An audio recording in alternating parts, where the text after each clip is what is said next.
एक और इमोशन के बारे में मैं कुछ बोलना चाहूँगी, जो हमारा मन, बुद्धि, चित्त, अहंकार है, भावनाओं में घिरा ही रहेगा। निराशा, दुख, सैडनेस, ये कहीं ना कहीं हमारे साथ हमेशा होते हैं। और योगेश्वर परम कृष्ण ने हमको इसके भी कई सारे श्लोक इससे संबंधित हमारे मार्गदर्शन के लिए दिए हैं। एक श्लोक आपसे शेयर करती हूँ। अध्याय 3 श्लोक 30। मयि सर्वाणि कर्माणि सन्नस्याध्यात्मचेतसा निराशीर्निर्ममो भूत्वा युध्यस्व विगतज्वरः। अपने समस्त कर्मों को मुझे अर्पित कर दो, परमात्मा के रूप में निरंतर मेरा ध्यान करो और उसी के साथ कामना और स्वार्थ से रहित होने का प्रयास करो। अपने दुख, संताप, मायूसी, कष्ट, पीड़ा, दर्द, निराशा, शिकायतें, ग्लानि, इन सब का त्याग करो। ये करके केवल अपने युद्ध में जुट जाओ। यहाँ युद्ध यानी अपने कर्म में लग जाओ।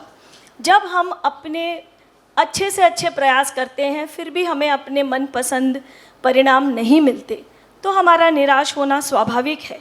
इस निराशा की अनुभूति से बचने के लिए श्री कृष्ण ने हमको ये मार्गदर्शन दिया है। तो विकट रूप धरी रंक जरावा, यानी गुस्सा तो बहुत आया होगा हनुमान जी को। और ये एक और भावना है जो हम सबके मन में होती है। गुस्सा, जेलसी, किसी से दुश्मनी, किसी से क्रोध, उग्रता, वैमनस्य, वैर, ये सारी भावनाएं साधारण भावनाएं हैं, हर मनुष्य के मन में होती हैं। इन भावनाओं से कैसे डील करना है वो भी श्री कृष्ण हमें बताते हैं। अध्याय 2 श्लोक 63 के थ्रू। क्रोधाद भवति सम्मोह, सम्मोहत स्मृति विभ्रमः, स्मृति ब्रह्मशाद बुद्धिनाशो, बुद्धिनाशात प्रणश्यति। क्रोध निर्णय लेने की क्षमता को कमज़ोर बना देता है, क्षीण कर देता है।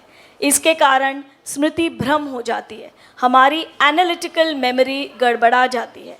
जब स्मृति भ्रमित हो जाती है तो बुद्धि का नाश होना शुरू हो जाता है।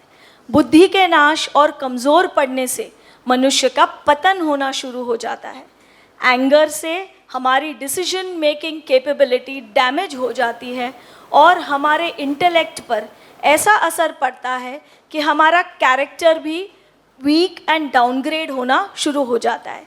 हर इमोशन के लिए श्री कृष्ण ने, योगेश्वर श्री कृष्ण ने भगवद गीता में हमें मार्गदर्शन दिया है।